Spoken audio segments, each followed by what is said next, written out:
Hello everyone, welcome to KP maths point.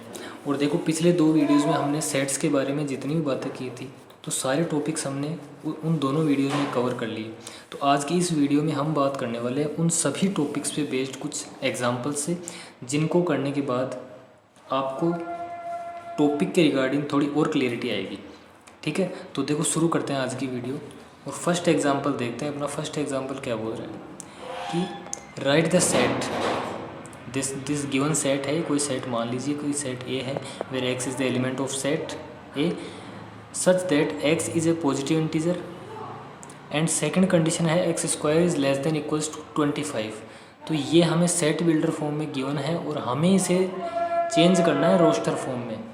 ठीक है, तो अब रोस्टर फॉर्म में चेंज करने के लिए हमें क्या चाहिए, एक्स की जो अलग अलग वैल्यूज़ है वो अलग अलग हमें सेपरेटली चाहिए। और अब वो हम कहाँ से लेंगे, हम यहाँ से लेंगे जहाँ यह दो हमें कंडीशन दी हुई है ना। एक तो पहली कंडीशन है एक्स इज़ पॉजिटिव इंटीजर और दूसरी कंडीशन है एक्स का जो स्क्वायर है वो लेस देन इक्वल्स टू 25 होना चाहिए। ठीक है, तो देखो चेक करते हैं। पॉजिटिव इंटीजर शुरू करते हैं 1 से, तो 1 पॉजिटिव इंटीजर है और अगर 1 का स्क्वायर करें तो स्क्वायर 25 से छोटा आना चाहिए। और ये तो सबको ही पता है कि 1 का स्क्वायर 25 से तो छोटा ही होता है, 1 खुद ही होता है। ठीक है, तो 1 चलेगा। अगला इंटीजर लें पॉजिटिव तो 2। अब 2 का स्क्वायर 4 है तो 4 भी 25 से छोटा है, तो ये भी एक्सेप्टेबल है। अगला इंटीजर लेते हैं 3। 3 का स्क्वायर 9, तो ये भी चलेगा। 4 है तो 4 पॉजिटिव इंटीजर भी और 4 का स्क्वायर 16, तो ये भी चलेगा। और अगला अगर 5 भी ले लें तो 5 में भी कोई दिक्कत नहीं आएगी, क्योंकि हमें 25 होगा 5 का स्क्वायर और हमें बोल रखा है कि 25 से छोटा हो या फिर खुद 25 हो, इससे बड़ा नहीं होना चाहिए। तो 25 ही तो है 5 का स्क्वायर, तो ये 500 इंटीजर्स यहाँ चलेंगे। लेकिन अगर 6 ले लेते हैं ना तो ये नहीं चलेगा, क्योंकि इसका स्क्वायर हो गया 36 और ये हो गया ग्रेटर देन 25, जो कि अपनी कंडीशन से बाहर है। ठीक है, तो कौन कौन से एलिमेंट्स आएंगे सेट ए के अंदर, एक्स की क्या क्या वैल्यूज़ होंगी, 1 2 3 4 और 5। तो ये हो गया इसका रोस्टर फॉर्म, सिंपल है। ऐसे ही अगला एग्जांपल देखें, तो अगले में हमें रोस्टर फॉर्म तो गिवन है और सेट बिल्डर फॉर्म हमें पूछ रहा है। ठीक है, तो रोस्टर फॉर्म हमें गिवन है, तो रोस्टर फॉर्म में आप एग्जांपल्स देखिए 1 4 9 16 25 एंड 36। तो हमें इसे रिप्रेजेंट करना है सेट बिल्डर फॉर्म में। ठीक है, तो आप ये देखो कि ये जो 1 4 इस x के अंदर क्या सिमिलरिटी दिख रही है कि x की क्या कंडीशन फॉलो करते हुए x आगे चल रहा है।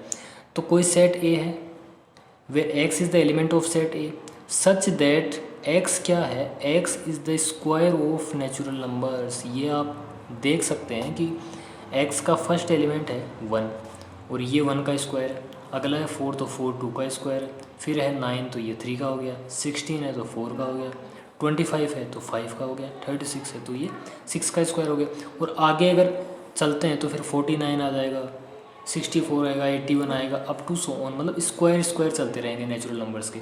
ठीक है, तो ये हमें यहाँ से कंडीशन मिल गई कि कोई सेट ए है, एक्स इसका एलिमेंट है और एक्स की कंडीशन क्या है जो ये सेटिस्फाई करेगा कि एक्स है नेचुरल नंबर्स का स्क्वायर।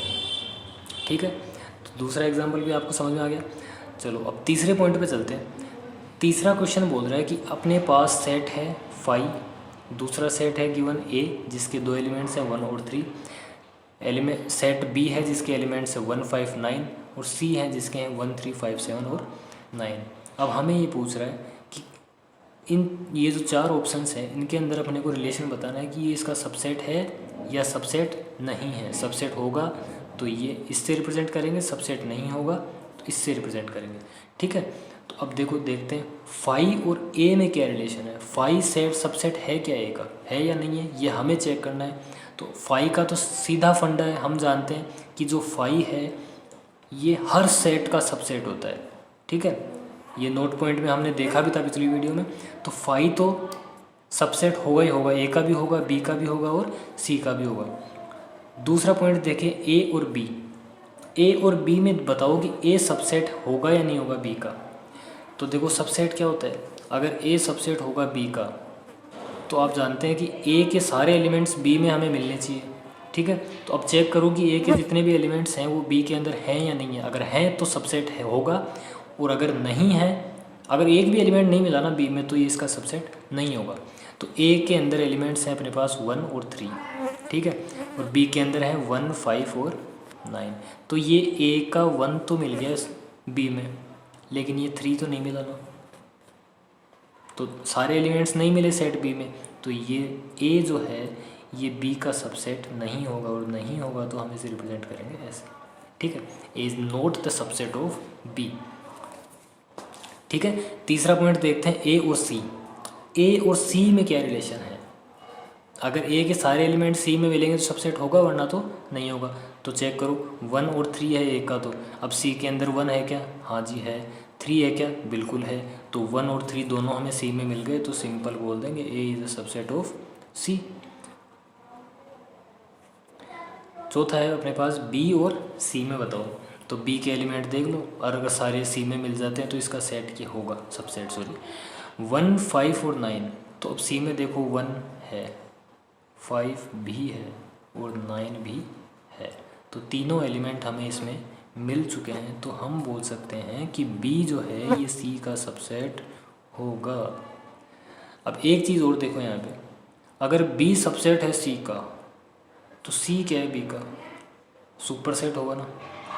अगर ए सबसेट है सी का तो सी क्या होगा, ए का सुपर सेट होगा, बिल्कुल, ठीक है। तो ये एक अलग से बात थी, हमने पढ़ी थी कल, यहाँ भी रिवाइज हो गई है। अगला पॉइंट देखते हैं, फोर्थ एग्जांपल हमें क्या बोलता है, सेट ए है और सेट बी है, ए के एलिमेंट्स दे रखे हैं और बी के एलिमेंट्स भी दे रखे हैं, हमें ये बताना है कि ये दोनों इक्वल हैं क्या, हैं या नहीं है। Is these sets A and B are equal sets और नॉट। तो इक्वल सेट की डेफिनेशन क्या थी, इक्वल सेट, दो सेट इक्वल कब होंगे, जब दोनों के एलिमेंट बिल्कुल सेम होंगे।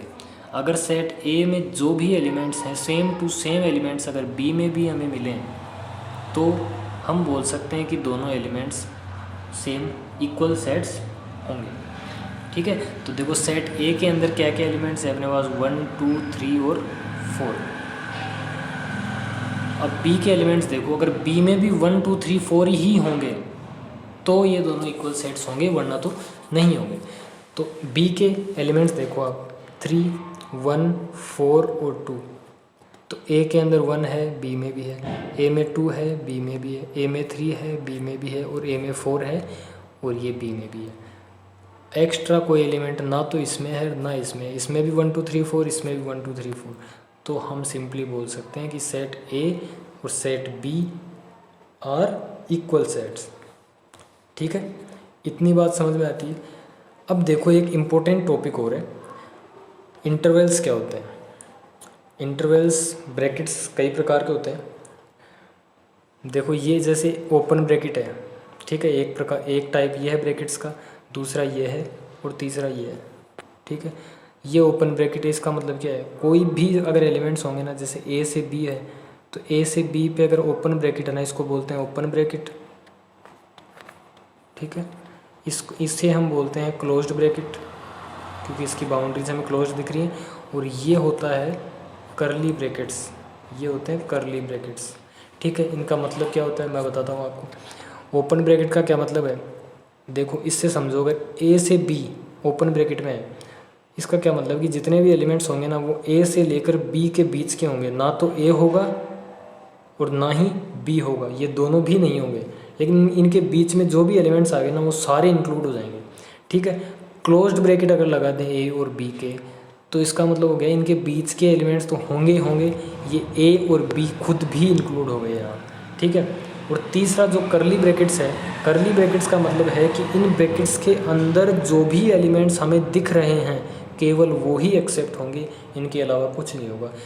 देखो अगर हमें इसके अंदर दिख रहे हैं ए और बी, ठीक है, तो अगर मैं कहूँ x इक्वल्स टू 1, 2 और ये करली ब्रैकेट लगा दूँ तो x की क्या क्या वैल्यूज़ होंगी जो करली ब्रैकेट्स के अंदर हमें दिख रही है, 1 होगी और 2 होगी, ठीक है।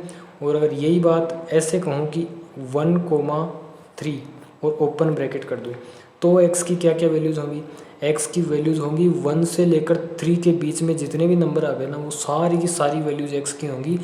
बट ना तो ये 1 होगा और ना ये 3 होगा, बिकॉज ब्रैकेट हैं ओपन वाले, ठीक है।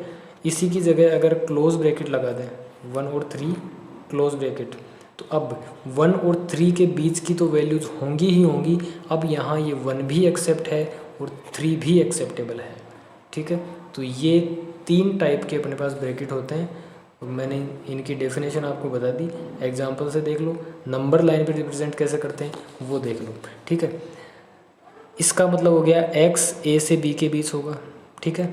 इसका मतलब होगा एक्स ए से बी के बीच में तो होगा, लेकिन यहाँ इक्वल साइन भी है, इक्वल साइन है मतलब एक्स ए भी होगा और बी भी होगा, और इसका मतलब है एक्स केवल ए और बी होगा, ठीक है। नंबर लाइन पे रिप्रेजेंट करें तो देखो, अगर ओपन ब्रैकेट होगा ना तो ये जो सर्किल है ये अपने को ब्लैंक दिखेगा, ठीक है। ए से बी मतलब ना तो ये है ना ये है, इसके बीच का जो एरिया है ये सारा एक्सेप्ट है, ठीक है। और अगर क्लोज्ड ब्रैकेट है, क्लोज्ड ब्रैकेट है तो ये डार्क सर्किल दिखेंगे, मतलब बीच का एरिया तो होगा ही होगा, ए और बी खुद भी होगा, जो जैसा कि आप यहाँ देख पा रहे होंगे, ठीक है। और अब तीसरा आता है कि ए पे तो क्लोज ब्रैकेट कर दें और बी पे ओपन ब्रैकेट रखें। इसका मतलब क्या है कि ए से बी के बीच की तो सारी वैल्यूज़ आ गई, और जिस पे ओपन है वो बाहर, जिस पे क्लोज है वो अंदर। तो मतलब यहाँ एक्स की वैल्यू ए तो हो सकती है क्योंकि ए पे क्लोज ब्रैकेट है, इसको अंदर ले रखा है, लेकिन बी को तो ओपन है तो बी तो बाहर है, बी नहीं हो सकता। और ऐसे ही अगर ए पे को ओपन ब्रैकेट लगा दें और बी पे क्लोज ब्रैकेट लगा दें तो बी तो एक्सेप्टेबल होगा जबकि ए नहीं होगा। अंडरस्टैंड? तो इतनी बात समझ में आती है। ये नॉर्मल सी चीज़ें हैं, आगे क्वेश्चंस में काम आएंगी। जैसे कि अगले क्वेश्चन में देखते हैं, अपने एग्जांपल है अपने पास, सेट है X is the element of set, given set such that X belongs to R, ठीक है। और कंडीशन क्या है कि एक्स होना चाहिए -5 से 7। अब यहाँ ये साइन देखो आप, अगर सिंपली ये साइन दिखे इसका मतलब है ब्रैकेट ओपन है, ठीक है। इसके साथ अगर इक्वल साइन आ जाए, इक्वलिटी का साइन आ जाए, इसका मतलब ब्रैकेट अब क्लोज है, क्योंकि इसका मतलब है कि जो वैल्यू है ना वो खुद भी हो सकती है, ठीक है। तो यहाँ से आप समझ सकते हैं कि सेट, ये जो सेट है एक्स है, ये -5 से 7 तक होगा। तो इसे, ये सेट बिल्डर फॉर्म है, इसे रोस्टर फॉर्म में लिखें तो कैसे लिखेंगे, x बिलोंग्स टू -5 से 7। अब ब्रैकेट लगाने की बात आए तो -5 के साथ इक्वल साइन नहीं है तो सिंपली ओपन ब्रैकेट लगेगा, 7 के साथ इक्वलिटी का साइन भी है तो 7 को हम क्लोज ब्रैकेट करेंगे। समझ में आती है इतनी बात? अगला क्वेश्चन भी इसी पे है, देखो देखते हैं। Write the following as intervals, ये सभी हमें सेट बिल्डर फॉर्म में दे रखा है तो हमको इसमें इन सबको इंटरवल्स में लिखना है। तो इंटरवल्स में लिखें तो पहला क्वेश्चन क्या है, x belongs to real number और -4 से 6 के बीच में होना चाहिए। तो -4 से 6 तो पहले लिख दो, ठीक है। अब ब्रैकेट कैसे लगाएंगे, अब ब्रैकेट की बात आती है तो -4 पे साइन देखो, अगर ओनली छोटे बड़े का साइन है तो ओपन लगेगा, अगर इक्वलिटी का साइन भी है तो क्लोज लगेगा। तो यहाँ तो इक्वलिटी है नहीं तो ओपन लगेगा सिंपली, और 6 के साथ इक्वल साइन है तो क्लोज लगेगा, ठीक है। सेम दूसरा क्वेश्चन देखें, 3 से 4, तो पहले तो 3,4 लिखें, अगर इक्वल साइन है वहाँ क्लोज लगाएं, इक्वल साइन नहीं है वहाँ अपन सिंपल ओपन ब्रैकेट लगाएंगे। तो यहाँ दोनों जगह अपने पास इक्वल साइन दिख रहा है तो दोनों के साथ क्लोज ब्रैकेट आएगा, ठीक है। तीसरा क्वेश्चन देख लें, -12 से 10, -12 से इक्वल साइन नहीं है, सिंपली ओपन ब्रैकेट, और सेम टू सेम 10 पे भी इक्वल साइन नहीं है तो अपन ओपन ब्रैकेट ही लगाएंगे। चौथा है 0 से 7, 0 से 7, 7 पे तो दिख रहा है अपने पास इक्वलिटी साइन नहीं है तो ओपन लगा दो, 0 पे दिख रहा है कि इक्वलिटी साइन है तो क्लोज ब्रैकेट लगा दो। ये सब सिंपल चीज़ें आपको 4 एग्जाम्पल करवा दिया, अब तो समझ में आ ही गई होंगी। और भी अगर आप प्रैक्टिस करना चाहें तो अपनी NCERT उठाएं, उसमें बहुत क्वेश्चन भरे पड़े, आराम से कर सकते हैं, ठीक है। चलो तो अगला क्वेश्चन देखते हैं। सिक्स्थ क्वेश्चन है अपने पास। अब पिछले क्वेश्चन में हमने किया था, ये जो सेट बिल्डर दे रखा था हमने इसको इंटरवल्स में कन्वर्ट किया था। अब इंटरवल दे रखा है और इसमें हमें कन्वर्ट करना है, तो कैसे करेंगे? देखो -3 से 0, तो -3 से ऐसा तो होता ही होता है। अब बात आती है इक्वलिटी साइन की। इक्वलिटी साइन देख के हम ब्रैकेट लगा रहे थे, तो अब यहाँ ब्रैकेट देख के इक्वलिटी साइन लगा दो। अगर क्लोज ब्रैकेट दिख रहा है तो वहाँ इक्वल लगा दो, और ओपन ब्रैकेट है तो वहाँ इक्वल नहीं लगाना। तो इस फर्स्ट क्वेश्चन में तो हमें दिख रहा है कि दोनों साइड ही ओपन ब्रैकेट है, तो इक्वल साइन नहीं लगाना। जो हमने लिखा है वो बिल्कुल सही है, ठीक है। दूसरा क्वेश्चन देखें, एक्स जो होगा वो 6 से 12 के बीच में होगा।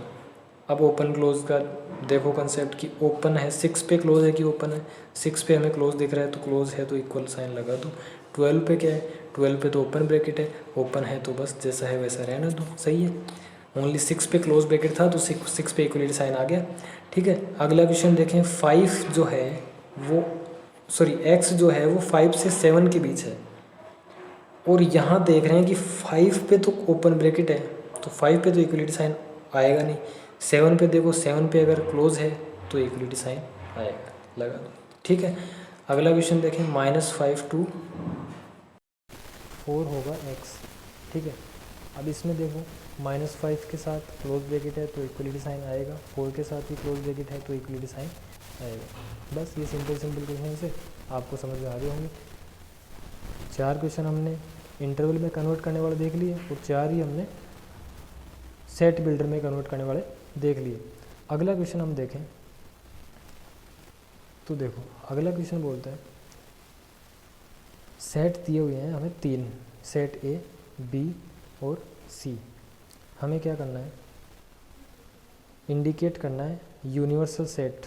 इन तीनों के लिए यूनिवर्सल सेट कौन सा होगा? 4 ऑप्शन दे रखे हैं। अब यूनिवर्सल सेट क्या होता है? यूनिवर्सल सेट वो होता है जिसके अंदर जितने भी एलिमेंट्स हैं ना वो सारे के सारे इंक्लूड होते हैं। तो ये तीनों सेट्स के जितने भी एलिमेंट्स हैं वो सारे हमें किसी एक सेट में दिखेंगे ना, तो वही इसका इन सब का यूनिवर्सल सेट होगा। तो देखो एक ऑप्शन तो ऐसे ही ख़त्म हो रहा है, 5 तो एम्प्टी सेट है, उसमें तो कुछ होता ही नहीं, तो हमें तो इतने सारे एलिमेंट्स चाहिए, तो 5 की तो कहानी ख़त्म। अब देखो पहला ऑप्शन देखो, हमें एलिमेंट्स कौन कौन से चाहिए? देखो 0 1 2 3 4 5 6 7 8 तक हमें चाहिए, है ना। 0 यहाँ है तो 1 यहाँ है, 2 इसमें भी है, इसमें भी है, 3 4 कोई ना कोई कहीं ना कहीं बैठा ही है। तो 0 से लेकर 8 तक हमें तो सारे एलिमेंट्स चाहिए। तो 0 से लेकर फर्स्ट ऑप्शन में देखो 0 से लेकर 6 तक तो है, लेकिन हमें तो 8 भी चाहिए, इसमें 8 नहीं है तो ये भी यहाँ पे एलिमिनेट हो गया, ठीक है। अब तीसरा ऑप्शन देखो 0 1 2 3 4 5 6 7 भी है और 8 भी है, 9 और 10 है तो पढ़ा रहे अपने, कोई दिक्कत नहीं है, अपने को तो अपने वाले चाहिए, जो हमें सारे इसमें मिल गए।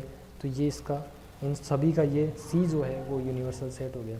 अब डी को भी देख लो, इस डी में तो 0 ही नहीं है तो ये तो यहीं ख़त्म हो गया, क्योंकि 0 तो हमें चाहिए, ठीक है। समझ में आती है बात? मतलब ए बी और सी के सारे एलिमेंट्स किसी एक सेट में जहाँ मिलेंगे ना, वो इन तीनों का यूनिवर्सल सेट होगा। तो सारे एलिमेंट्स हमें सिर्फ और सिर्फ ऑप्शन सी में दिख रहे हैं, तो option C is the universal set of all the 3 sets A B and C, ठीक है। अगले क्वेश्चन पे चलते हैं। अगला क्वेश्चन क्या बोलता है? कोई सेट है ए where x is the element of set A such that x is a natural number। एक कंडीशन क्या है? नेचुरल नंबर है, और दूसरी क्या है? जो x है वो 1 से 6 के बीच है। अब यहाँ 1 से 6 के बीच आप ये इक्वलिटी साइन भी देख लें कि 1 से 6 को अगर आप ब्रैकेट्स में रिप्रेजेंट करेंगे तो कैसे करेंगे? 1 2 6। अब 1 के साथ कोई इक्वल साइन नहीं है तो ओपन ब्रैकेट, और 6 के साथ इक्वलिटी साइन है तो ये क्लोज ब्रैकेट, ठीक है। तो x belongs to 1 to 6 where 1 is not acceptable and 6 is acceptable. 6 हो सकता है लेकिन 1 नहीं हो सकता, ठीक है। जैसा कि रिप्रेजेंट कर भी रखा है, देखो a क्या क्या हो सकती हैं? a की वैल्यूज़ 1 2 3 4 5 और 6। 1 पे ओपन ब्रैकेट है और 6 पे क्लोज ब्रैकेट है। सेम b, सेट b है, सेम कंडीशन है, x is natural number, and दूसरी कंडीशन है 6 से 2 10, 6 से 10 के बीच में होना चाहिए, मतलब 6 से 10 के बीच में होना चाहिए, और 6 भी नहीं हो और 10 भी नहीं हो, क्योंकि कहीं भी हमें इक्वलिटी साइन नज़र नहीं आ रहा। तो दोनों पे ओपन ब्रैकेट लगेंगे, तो ओपन ब्रैकेट लगेंगे तो देखो 7 हो सकता है, 8 हो सकता है और 9 हो सकता है। तो ए की सारी वैल्यूज़ आ गई और बी की भी सारी वैल्यूज़ आ गई। इसमें ये 1 नहीं होगा, ये मिसप्रिंट है, क्योंकि 1 पे तो हमें ओपन ब्रैकेट दिख रहा है ना, 6 पे क्लोज है और 1 पे ओपन है। ये वैल्यूज़ हैं ए की और ये वैल्यूज़ होंगी बी की, 6 to 10। ठीक है, अब हमसे पूछा क्या है, ये देखो पूछा क्या है, ए यूनियन बी और ए इंटरसेक्शन बी। तो ए यूनियन बी क्या होगा, यूनियन का मतलब सारे एलिमेंट्स सेट ए के भी होंगे और सेट बी के भी होंगे। तो ए यूनियन बी पूछे तो हम क्या क्या लिखेंगे, 1 तो होगा ही नहीं, 2 3 4 5 6 7 8 और 9 सारे एलिमेंट्स आ गए, ए के आ गई और बी के भी आ गए। ये चीज़ हमने जब यूनियन पढ़ा था ऑपरेशन तब भी एग्जांपल देखा था।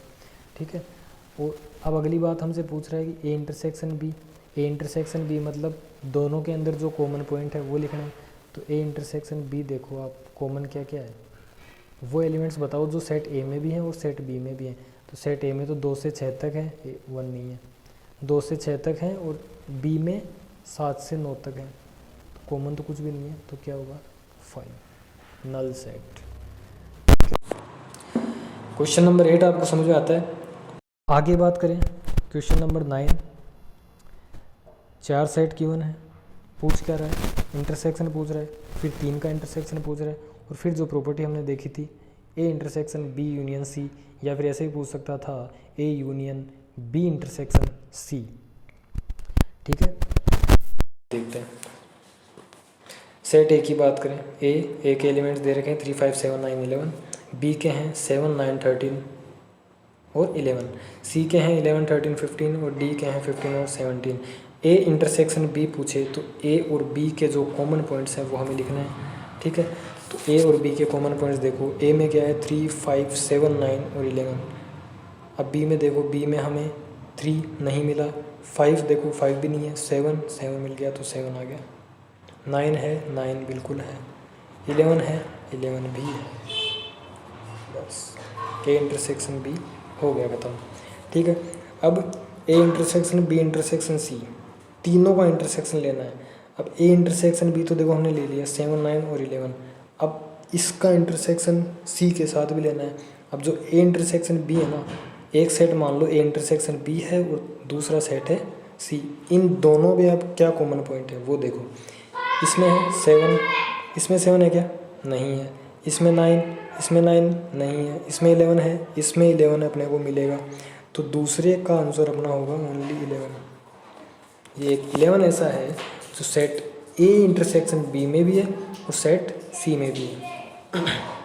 ठीक है, तीसरा पॉइंट हम देखें कि A intersection B union C, तो इसे आप 2 तरीके से कर सकते हैं, या तो पहले बी यूनियन सी ले लो और फिर जो नया सेट बने उसका ए के साथ इंटरसेक्शन ले लो।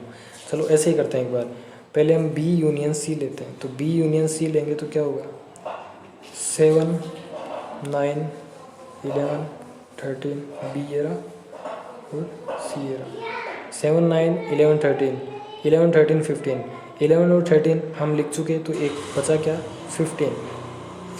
तो ये हो गया अपने पास बी यूनियन सी। अब इसका इंटरसेक्शन लेना है ए के साथ, ए के एलिमेंट्स क्या है 3 5 7 9 और 11, कॉमन पॉइंट देखो 3 यहाँ है यहाँ नहीं है तो 3 हटा, 5 यहाँ है यहाँ नहीं है तो ये भी हटा, 7 है 7 आ गया, 9 है 9 दोनों में है तो 9 आ गया, और 11 है 11 दोनों में है तो 11 आ गया। ठीक है, ये हो गया अपना तीसरा पॉइंट। अब इसका दूसरा तरीका क्या है एक बार वो भी देख लो। अपन इस ब्रैकेट को ओपन कर सकते हैं, कैसे, ए इंटरसेक्शन बी एक सेट बना लें और यूनियन जो है वो बीच में रहेगा और फिर ए इंटरसेक्शन सी। मतलब अब दूसरा मेथड क्या है कि पहले ए और बी का इंटरसेक्शन ले लो, फिर ए और सी का इंटरसेक्शन ले लो और फिर दोनों को जो नए सेट बनेंगे उसका उन दोनों का यूनियन लिख दो।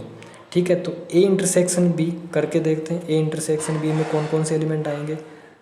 3 ए में है, बी में नहीं है तो नहीं आएगा। 5 इधर है, इधर नहीं है। 7 इसमें भी है, इसमें भी है तो 7 आ गया। 9 भी है और 11 भी है, तो ए इंटरसेक्शन बी तो अपने पास ये आ गया। ए इंटरसेक्शन सी की बात करें तो A intersection C, A intersection C अगर आप देख रहे हैं तो ए और सी में कॉमन जो एलिमेंट है वो केवल और केवल 11 है। ठीक है, अब क्या लेना है? अब हमें लेना है ए इंटरसेक्शन बी और ए इंटरसेक्शन सी का यूनियन। तो यूनियन लेंगे तो सारे एलिमेंट्स आएंगे 7, 9 और 11। आप देख लो पीछे जाके यही आ रहा था, उससे भी यही आएगा। ठीक है, तो ऐसे क्वेश्चंस को करने के 2 तरीके होते हैं। यहाँ हमें ये भी पूछ सकता था इंटरसेक्शन की जगह यूनियन और यूनियन की जगह intersection, A union B intersection सी।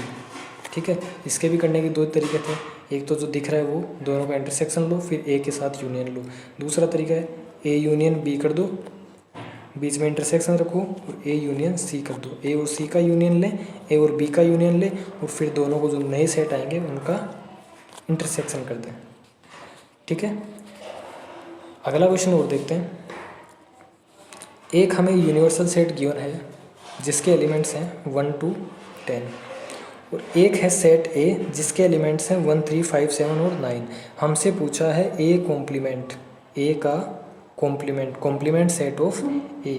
और ये चीज़ हम जानते हैं कि कॉम्प्लीमेंट सेट ऑफ ए क्या होता है कि यूनिवर्सल सेट में से जो मेन सेट गिवन होता है उसे हम डिलीट कर देते हैं, तो जो बचेगा वो उस गिवन सेट का कॉम्प्लीमेंट सेट होता है। ये हमने पिछली क्लास में देखा था, तो उसे अब यहाँ अप्लाई करना है। तो अप्लाई करो, U में से ए के एलिमेंट्स को डिलीट कर दो, जो एलिमेंट्स बचेंगे वो ए का कॉम्प्लीमेंट सेट बनेगा। ठीक है, तो ए कॉम्प्लीमेंट क्या होगा?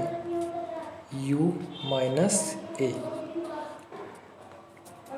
ए के एलिमेंट्स U में से निकाल दो। ए 1 है, 1 ए में 1 है तो 1 गया।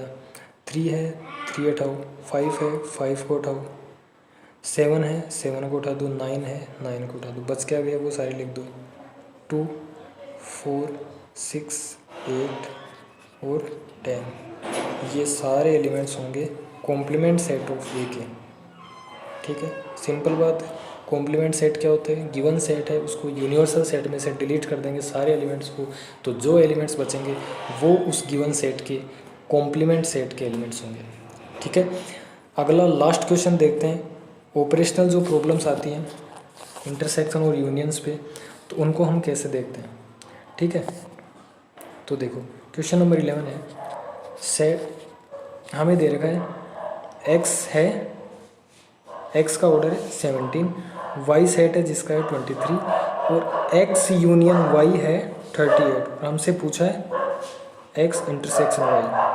ठीक है, तो हमने जो प्रॉपर्टी पढ़ी थी उसमें क्या था कि एक्स यूनियन वाई हमें फाइंड करना हो तो हम क्या करते हैं, एक्स के एलिमेंट्स प्लस वाई के एलिमेंट्स माइनस वो एलिमेंट्स जो दोनों में कॉमन है। माइनस क्यों करते हैं? क्योंकि जो कॉमन है वो एक बार तो इसके साथ काउंट हो गया और दूसरी बार इसके साथ काउंट हो गया, तो ये 2 बार काउंट हो गया, तो एक बार हम यहाँ से इनको रिमूव करते हैं, तब जाके बात बराबर आती है। ठीक है, तो चलो अब अप्लाई करते हैं।